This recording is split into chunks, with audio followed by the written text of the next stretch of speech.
Coming up now on the Raven Knots. How far can one go with torture? Do you think you've heard it all? What does justice really mean to you?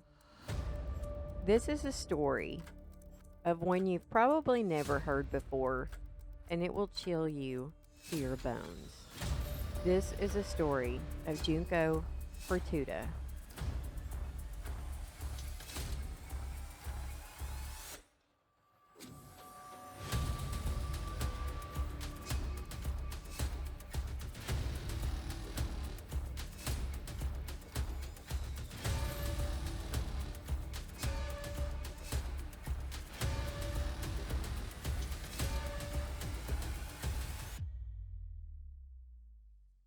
So today I have a story that I can almost guarantee, you all have never heard about.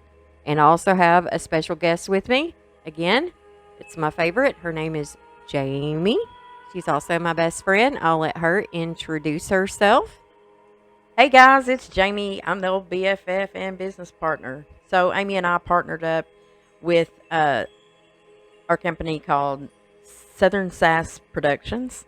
And I, myself, have my own channel. It's called Southeastern Soul Tribe. I do astrology and tarot readings there.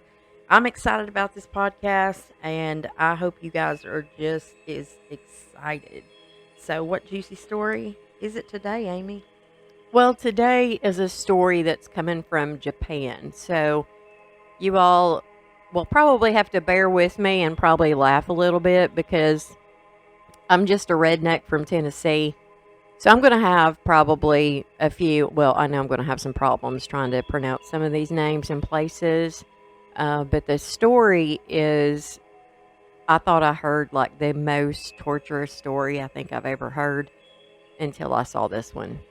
This is unbelievable. And it made my blood boil when it comes to the justice part of this. I'm sure I will feel the same way if you do. So I also got feedback from some of my listeners that stated they mostly listen anyway as they do other things. So this podcast is going to have the picture of the victim. Later on, you're going to see pictures of the defendants in this case. And that's probably how it's going to be from here on out. However, if I come across a story that has decent crime scene, like an amount or whatever, I will definitely post it.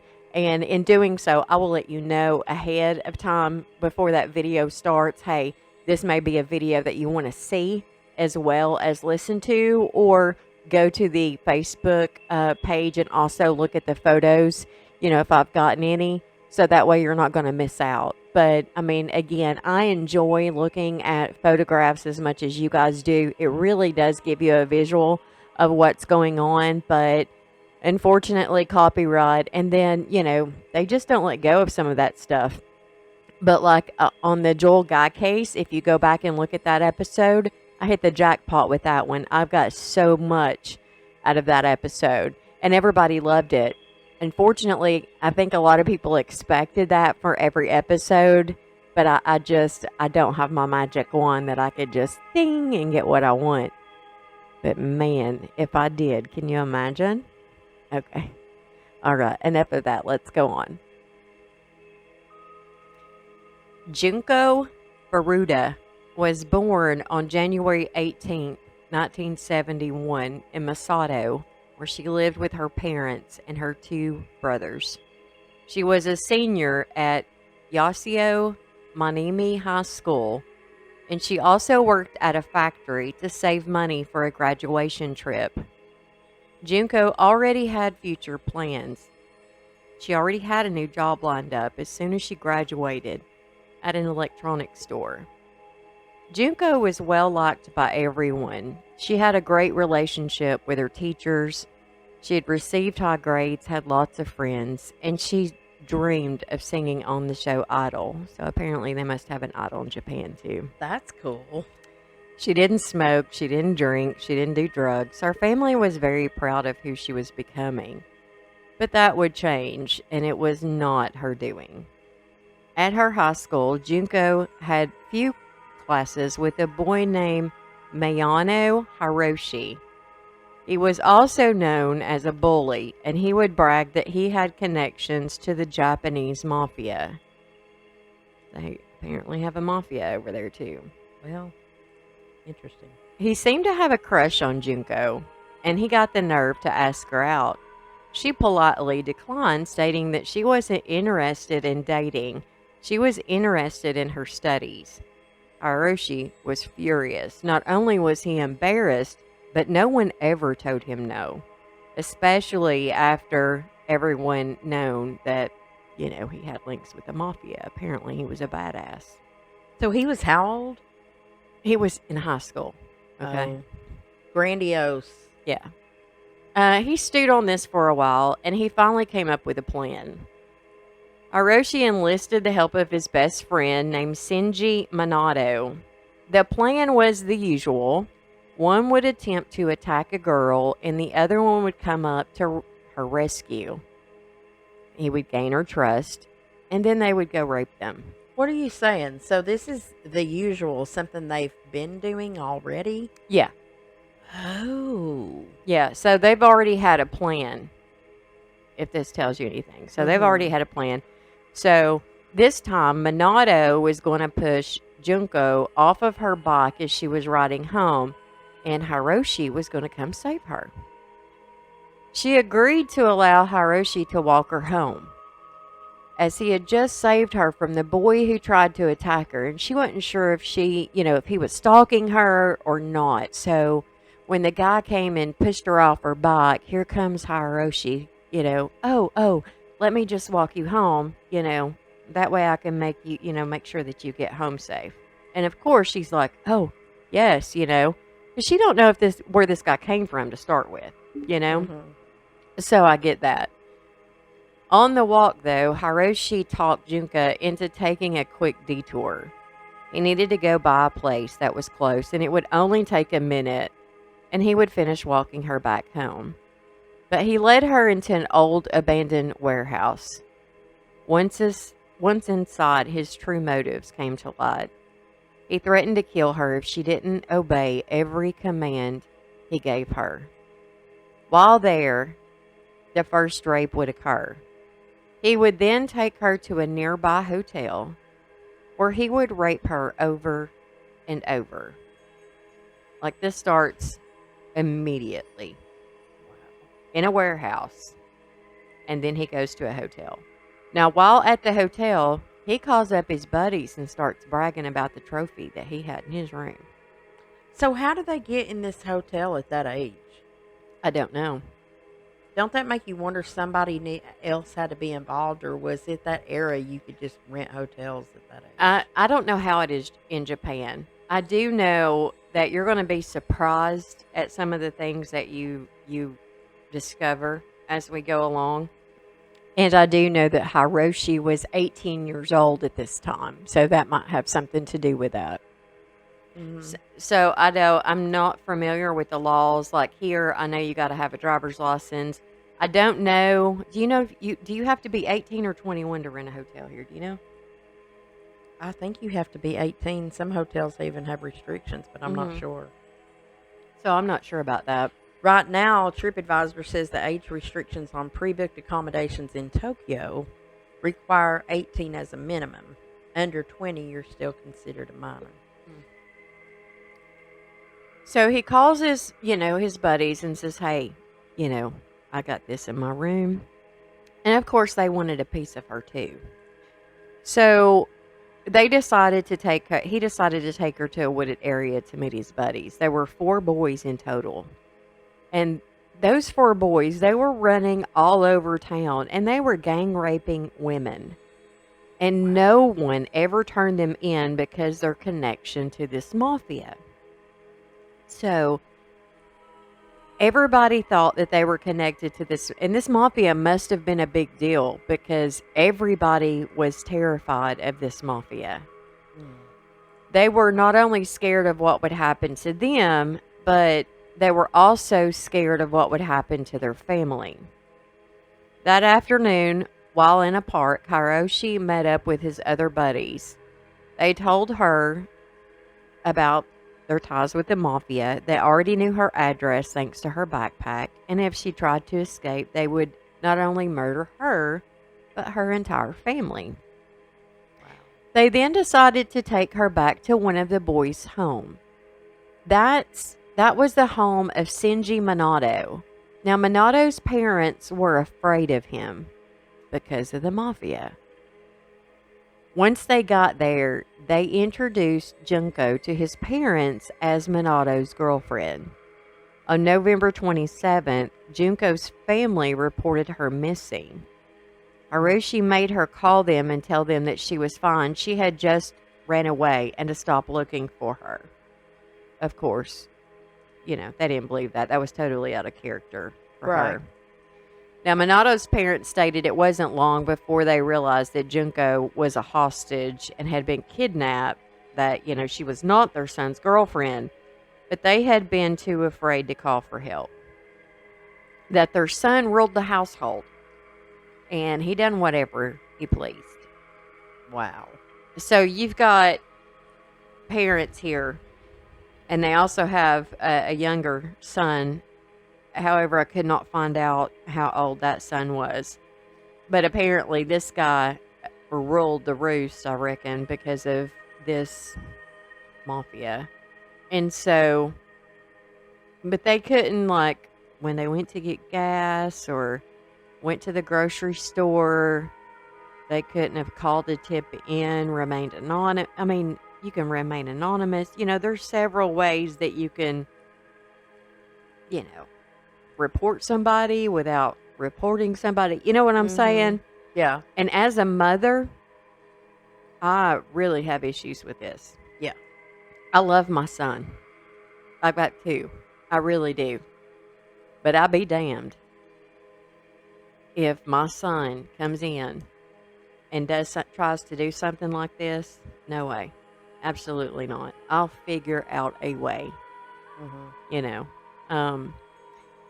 Anyway, little did Junko know her nightmare was just getting started. And again, just when I thought I heard the most torturous crime against a woman, I read this. And I cannot believe I've never heard this before. Like, this should have been all over the news, like, worldwide. So I don't... And maybe it's because it happened in the 90s, and, I was still in high school in the 90s. Maybe it was on TV. I just didn't have cable because we were dirt poor. I don't know. Maybe it was. I just didn't hear it. Perhaps. Yeah. And forgotten stories, you know, and lost in time. Yeah. So the boys invite men over to rape her. And I'm not talking about 2 men, 3 men, 10 men, 30 men. I'm talking hundreds of men came and went out of this house. A lot of reports state that it's a lot higher than over 100 of men, but I'm not sure of that accuracy. Regardless, it was a lot. None of these men would report what they saw. So basically, she was a sex slave. Yeah. And it kind of makes you wonder, how many pedophiles does Japan actually have? Because these kids knew at least 100. And she would be raped hundreds of times per day. Wow. Well, if they were linked to the mafia, so I'm looking at some information online about the Japanese mafia. And it says that mafia has a huge hand in construction, real estate, currency exchange, labor dispatch, the IT and financial industries, according to the National Police Agency there. So they also supply much of the labor for Japan's nuclear industry and have influence in the never-ending cleanup of the Fukushima disaster. Actually involved in the Japanese mafia over there. So how much power is that?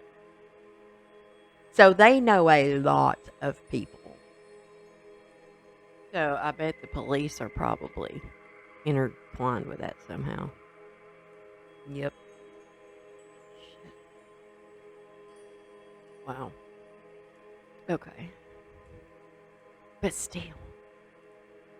I mean, as a mom, can you imagine? Oh, I'm not questioning her ethics. Or I'm questioning her ethics big time, but I can kind of relate. You can see You don't know where who she you can felt trust. overpowered, tremendously overpowered. Yeah, because you don't. I guess you just don't know who you can trust. No, I mean, if you did call the police, are you really calling the police? Yeah. Are you really calling the mafia? Yeah. Yeah. I know that when we took a mission trip, or I didn't take it, but my church, when I actually went to church, took a trip to Brazil, and like instead of hiding from criminals, everybody hid from the police. Like the police were the bad dudes. Yeah, if they're corrupt. Yeah, it was bad. Mhm. Yeah, it was so jacked up. But they shaved her pubic hair. They forced her to dance naked, and they would force her to masturbate in front of them and other men. They made her sleep on the balcony naked when it was winter, and they beat her severely. They would take her in and out of a freezer. That's nothing. They shoved a metal rod into her vagina, along with a bottle, lit matches. They also shoved this into her anus. They forced alcohol down her throat, made her inhale paint thinner, smoke cigarettes one after the other. I hope to God she was higher than heaven when it come to that paint thinner and the alcohol for some of this stuff. I hope so for her. Because they burned her arms and legs with lighter fluid. This went on for days until they got other ideas. She was already tiny when they kidnapped her, and by now, it was December, she was already she was malnourished. They fed her cockroaches. They put fireworks in her anus and set them off.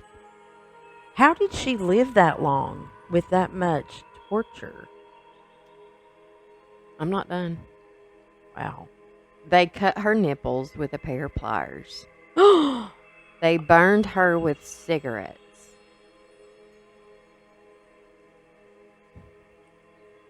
They laid her face down on the concrete and they took turns jumping on her face.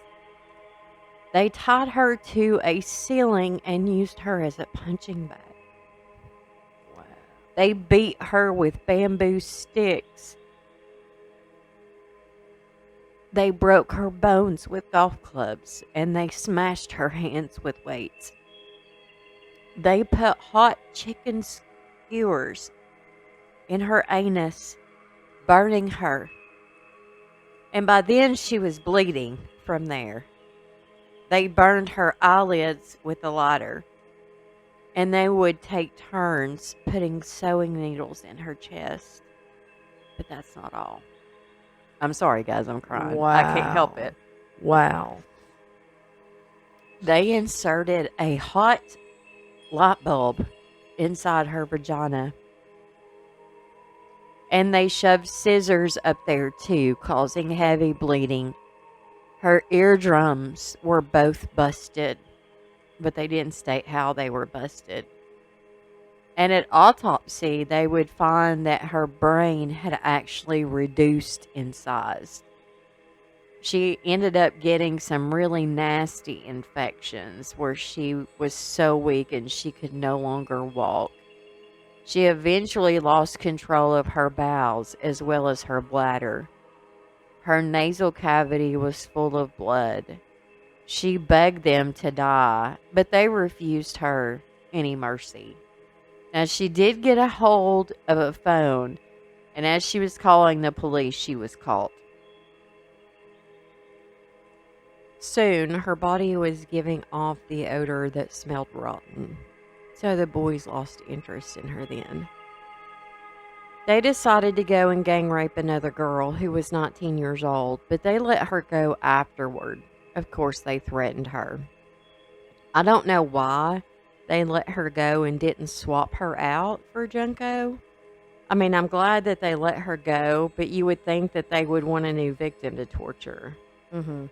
So that kind of doesn't make sense to me. No. Because they knew, obviously, that she was on her last days.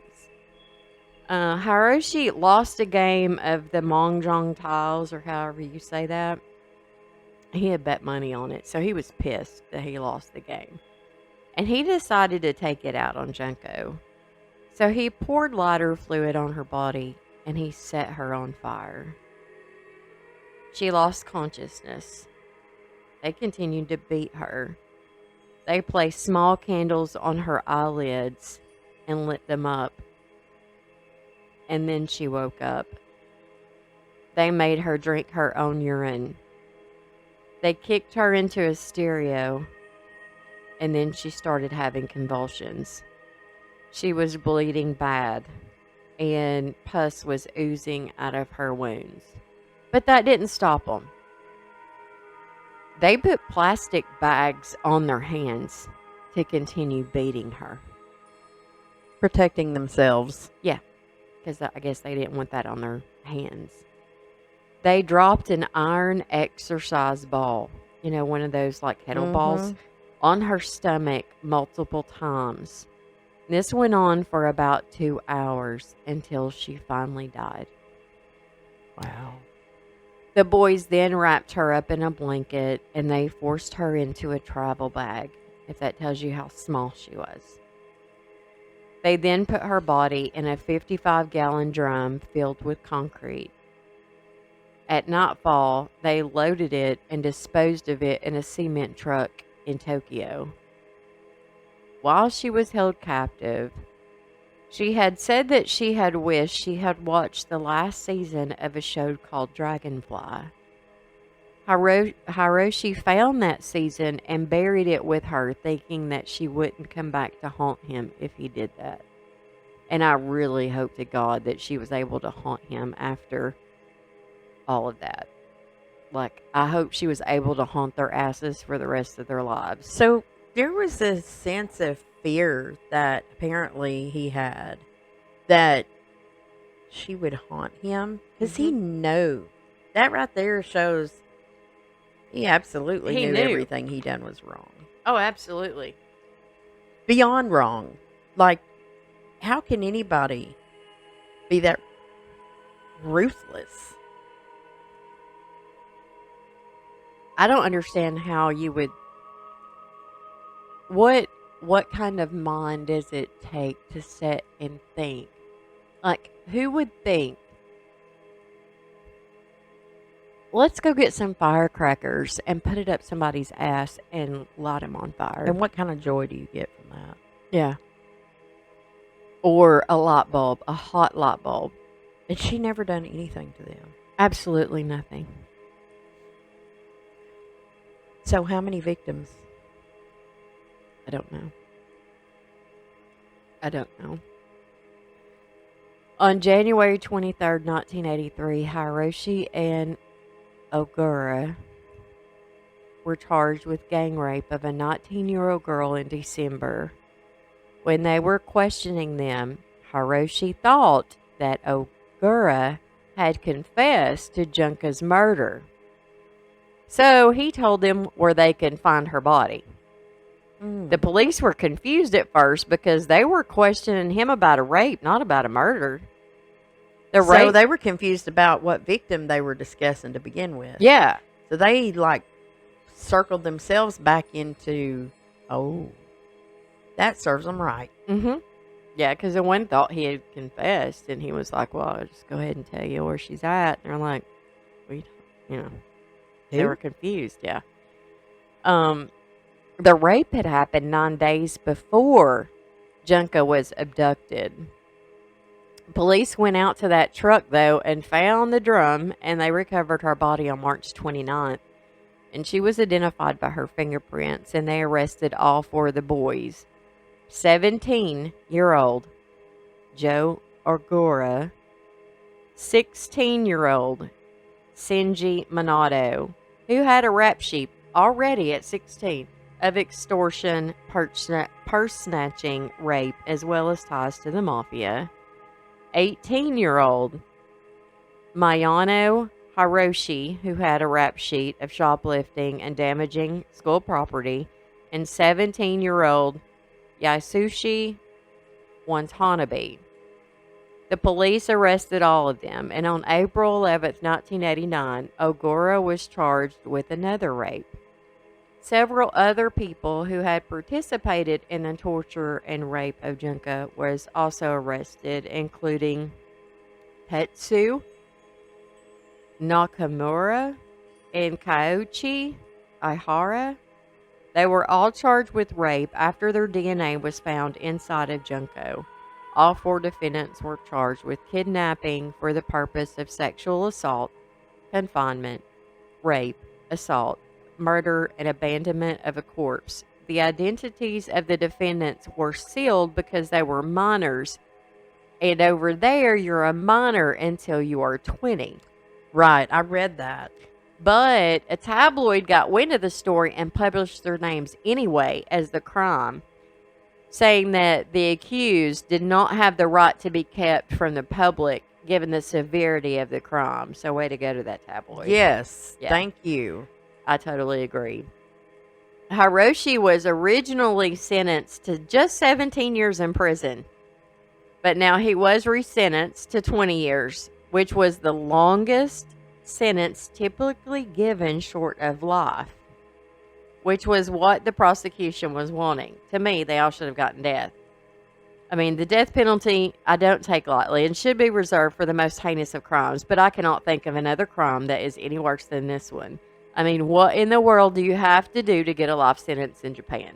I mean, if dude does 100% of his conviction, he's still getting out at a prime age of 37. Right. So, I'm not done. So, Hiroshi's parents forked out $350,000, which is $800,000 in U.S. money for his defense. His psychological exam showed that he had a learning disability, but that did not impair his brain function. He was just delayed in emotional development. How about no emotion? Yeah. This guy was released in 2009. He changed his name to Yokoyama. He bragged about having connections to the mafia. He was also involved in pyramid schemes. He was arrested in 2013 on bank fraud, but remained silent and ended up not being charged for this. Wow. Oh, wait. Ogura was sentenced to 5 to 10 years. He was also released in 2009. He changed his name to Kamisikil. I have no idea. He worked in IT until he also got arrested in 2004 for assaulting Akotoshi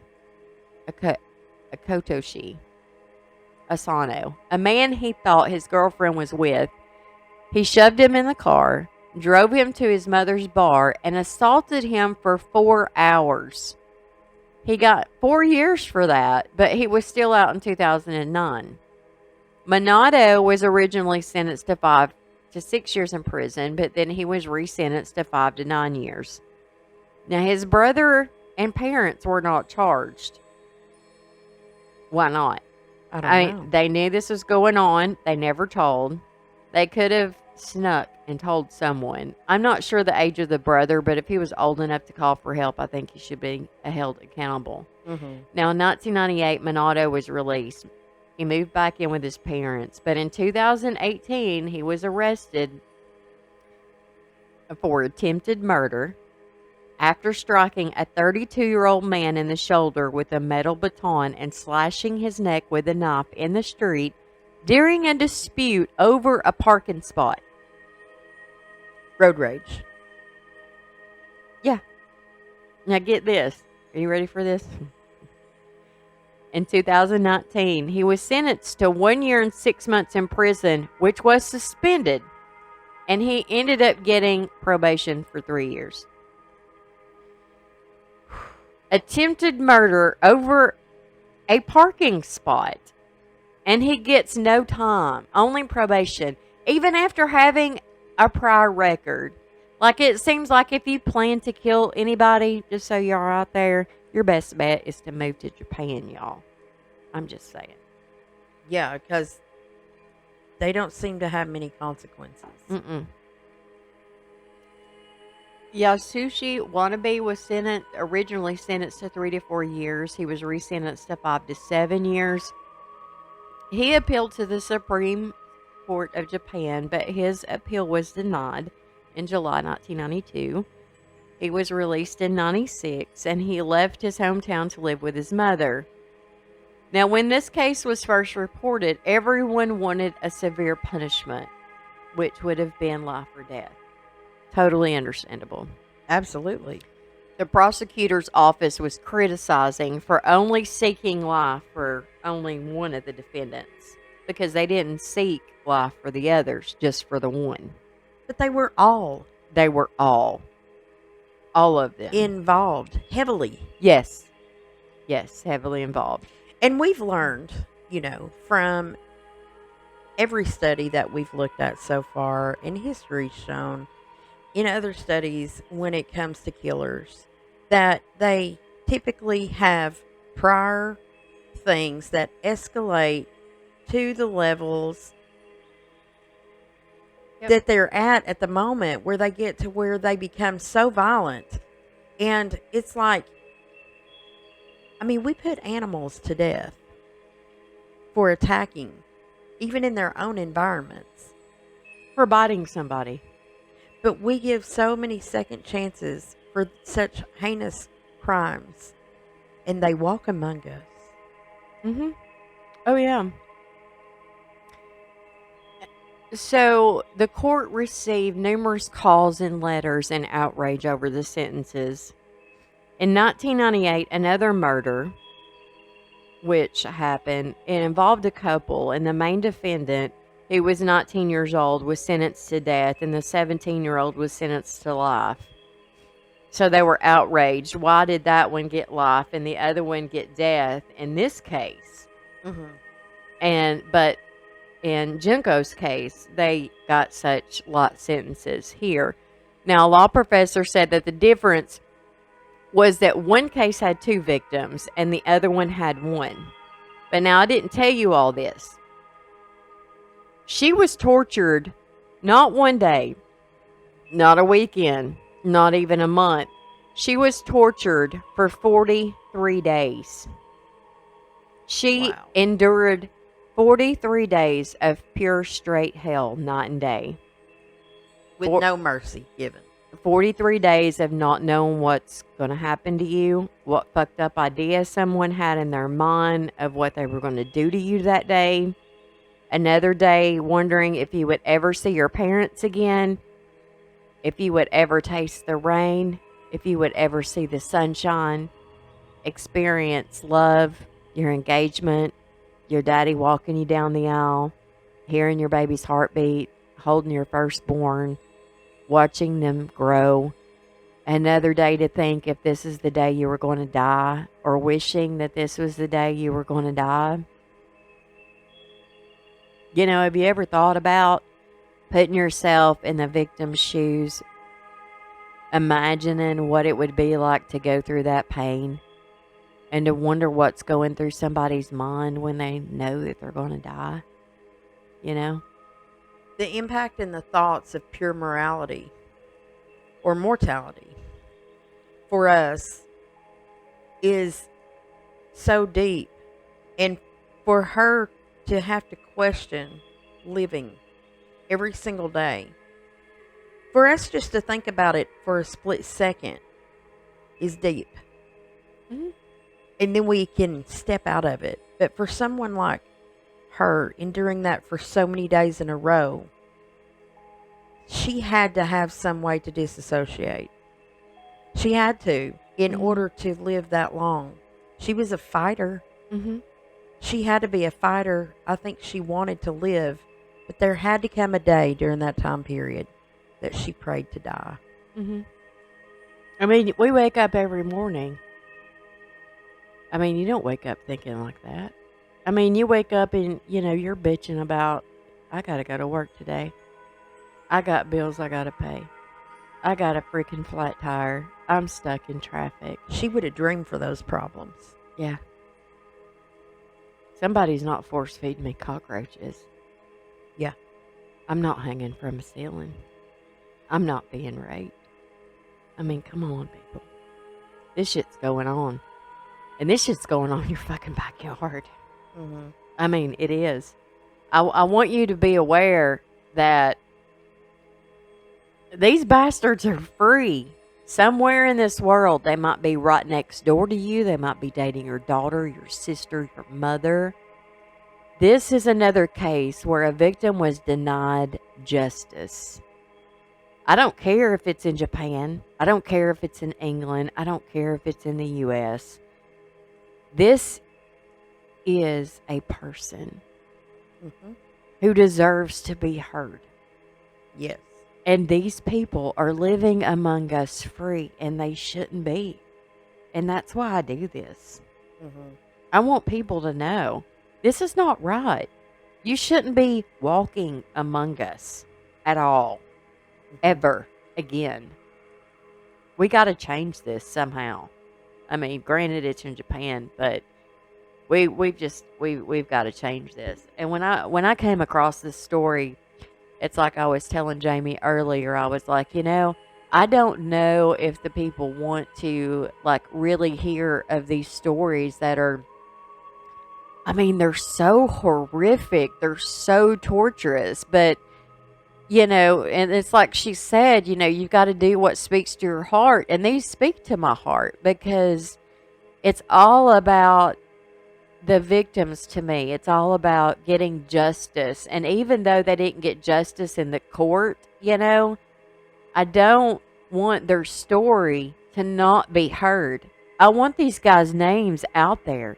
I want you to know that the guy sitting next to you, the guy that just hit you up on Tinder, may not be the guy that you think they are.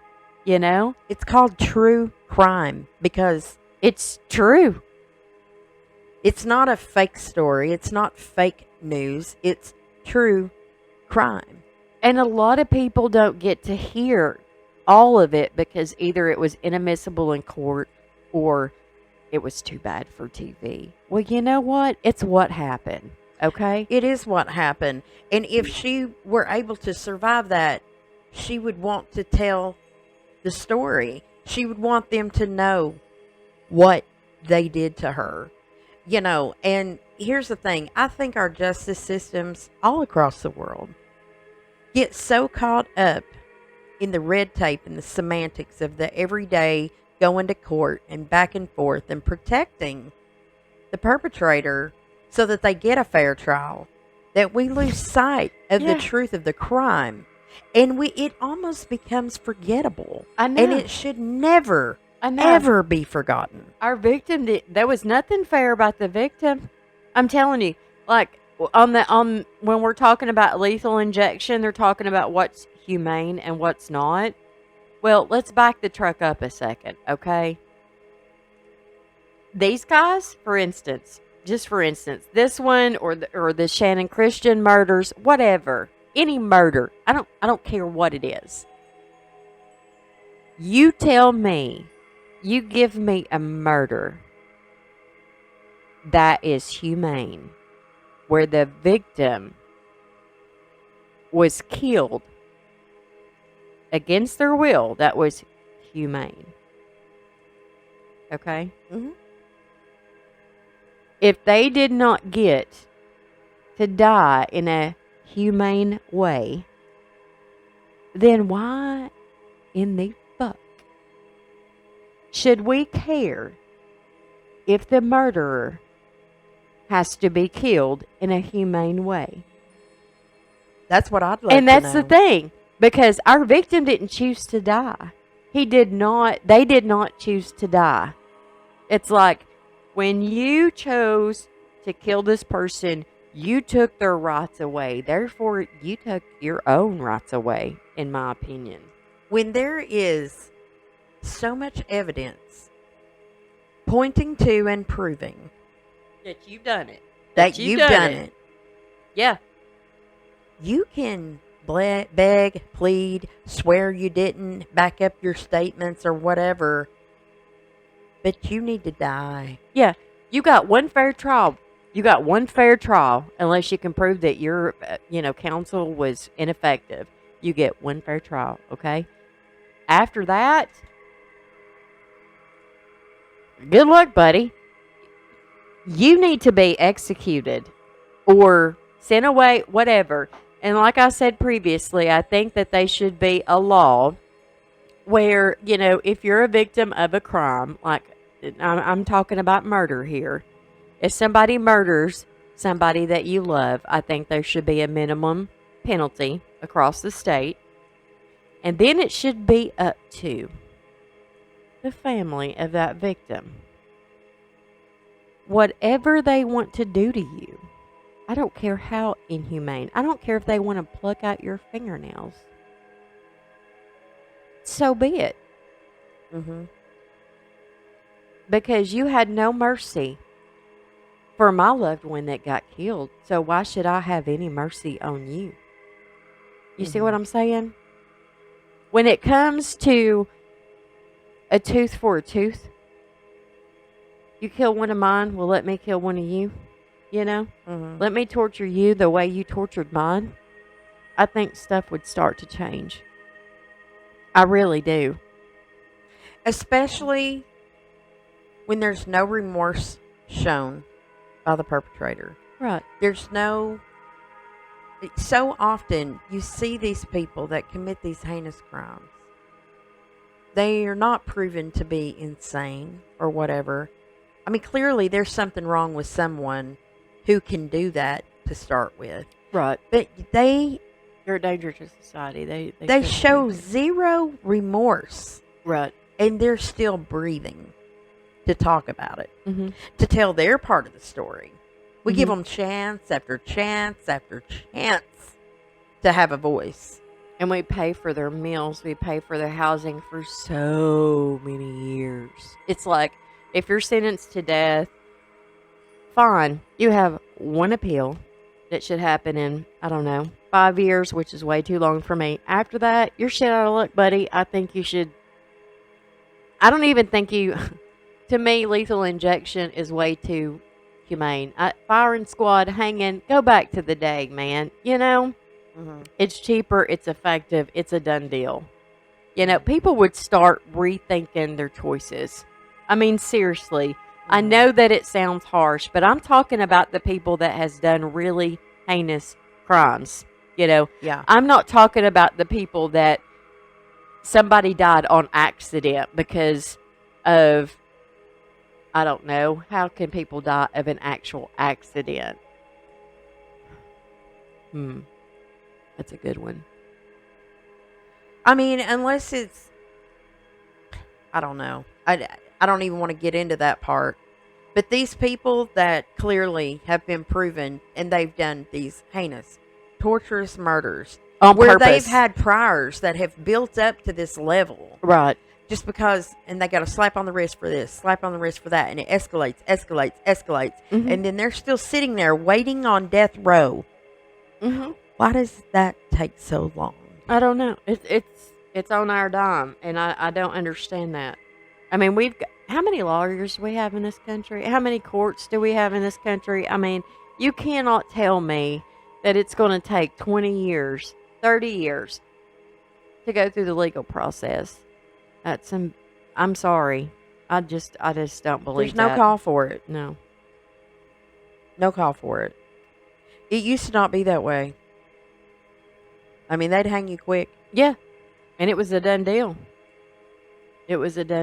I kind of wish that I could, and that may be something that we could do, is go back in the day and figure out, like, I suck at math. I really do. But somebody that's good on statistics, if I can say that right. Statistics. Yes. That word. Yeah. And go back from, like, a population and the crime rate and, and do that then versus now and kind of see where it's at. It's a good study. Yeah. I think we could. Anyway, I really don't like people's podcasts that when they ramble and they go on a rant, but yet I went on a probably 20-minute rant. So I'm sorry about that, guys. But this story really, really bothered me. And it obviously made me cry. And it's I have an issue. Like I try to put myself, well, I don't try, it just automatically happens for me. When I'm reading something, it's like I automatically go where that victim is. Um, and it's like I can feel where they're at.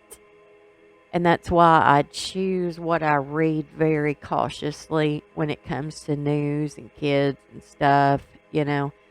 Um, but I'd never heard of this story. And it's like, this story is, I can't believe I've never heard of it. I mean, this girl went through way too much for nobody to not know. Exactly. And that's the point. Telling the story of the people who no longer have the voice. Mm-hmm. That's what can be given back to a community, as heinous as it is, as gruesome as the details are, to be able to be the voice for someone who didn't get an opportunity to have one, or who didn't have a platform to do so, is what this platform's for.